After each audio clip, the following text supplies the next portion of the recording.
Croeso chi yma unwaith eto i'r Gell. Mae'r haul yn gwenu tu allan a maen nhw'n deud wrtha i dyma fydd diwrnod cynhesa'r flwyddyn hyd yma. Gobeithio gallwch chi i fwynhau o. Da chi wedi cael trafferth cael gafel ar rhywbeth yn ddiweddar.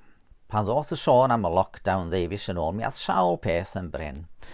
Do'n i'm yn deall pam fod pobl mor daer yn cynilo papur tŷ bach, ond nid dyna'r unig beth wrth gwrs oedd yn anodd cael gafel arno. Ond ar ôl deufis o fywyd abnormal, da ni wedi sylweddoli fod bwyd ac anghenion yn dal ar gael yn y siopau, a ni'n llwyddo i gael gafel ar bob dim da ni i angen. Falle'n wir bod ni'n sylweddoli fod yna bethau oedden ni arfer i cyfrif yn bethau na fedra ni'n byw hebddyn nhw, ond da ni wedi llwyddo am ddeufis yn ddigon hapus. Da ni'n dueddol o fod yn gymdeithas sy'n byw uwchben yn digon. Ddoe, o'n i'n sôn am roi Duw yn gyntaf yn yn Gweddi'r.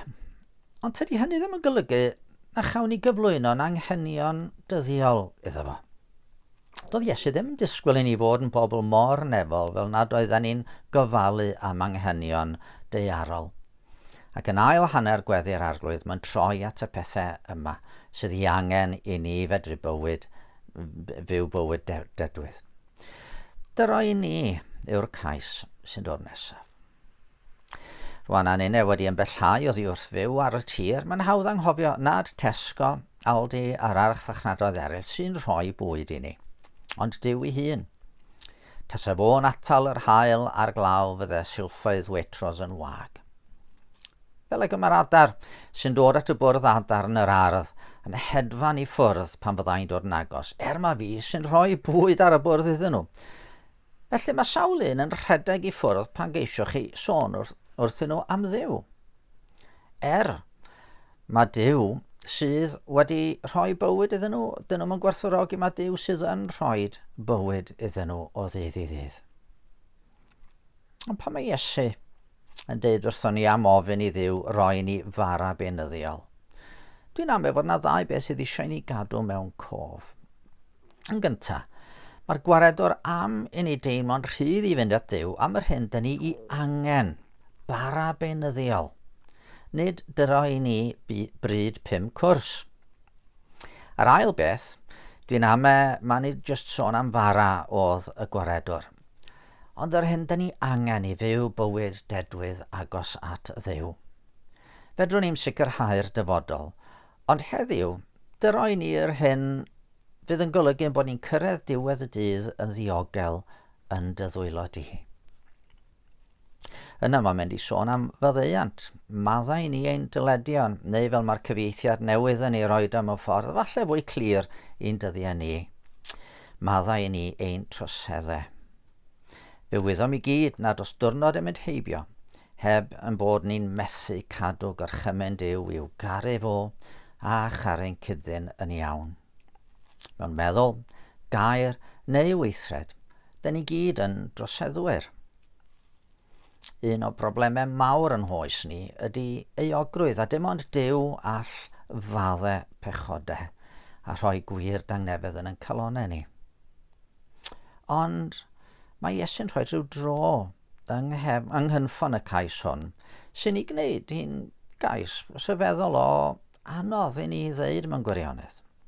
Maddau ni dyledion fel y maddeuwn innau un troseddwyr. Neu fel mae'r Beibl Cymraeg yn ei osod o, fel yr ym ni wedi maddau i rhai adroseddodd yn ein herbyn. Mae mor anodd gadael fynd ar yr adegau hynny pryd mae rhywun wedi'n brifo ni mewn ryw ffordd neu gilydd.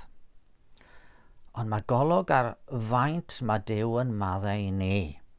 Efallai mynd i'n atgoffa ni o'r ddameg a droddodd Iesu am was y maddeuwyd iddo ddyled o 1,000 o dalentau gan ei feistr, ond a wrthododd faddau dyled o 100 o dalentau i'w gyd was. A wedyn dyn ni troi at yr olaf o'r ceisiadau, a phaid a'n dwy ni i brawf. Ond gwared ni rhag yr un drwg, fydde'r cyfieithiad newydd. O'n i'n sôn am yr adar yn ofni wrth i mi ddod i'r golwg. Tasan nhw ond yn sylweddoli, dwi'n mewn bwriadu unrhyw ddrwg iddyn nhw. Felly tydi Duw ddim yn bwriadu niwed i ni, ac eto mae pobl yn ei ofni fo. Lle dylen nhw fod yn ofni rhywbeth arall. Mae yna un sydd mae'r Beibl Cymraeg Newydd yn ei gyfeithio yn gwbl gywir. Gwaren i rhagor un drwg.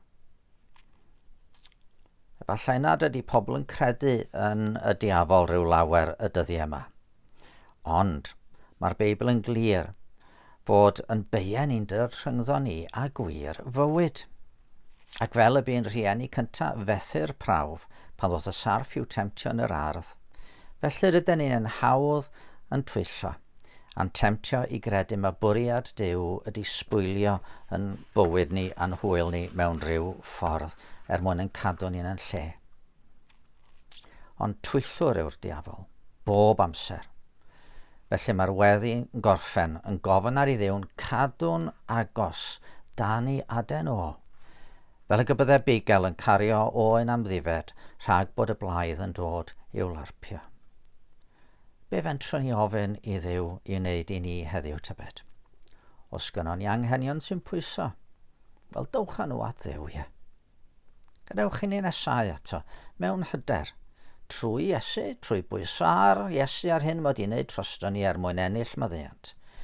Gadewch i ni nesau mewn hyder, mwyn derbyn gras cyfamserol, y gras ydyn ni angen mwyn byw heddiw yng nghwmni y Duw sydd i'n caru ni a chariad tragwyddol. Gadwch i ni weddio. Ein tad, yr hwn wyt yn y nefoedd. Sancteiddiau'r dy enw. Deled dy deyrnas. Gwneler dy ewyllus megis yn y nef felly ar y ddaear hefyd. A dyroi ni ein bara benyddiol. A maddau i ni ein dyledion fel y gymyddio yn unau un dyledwyr. Ac nac arwain ni brofedigaeth. Eithyr gwared ni rhag y drwg. Amen. Dan eich bendith.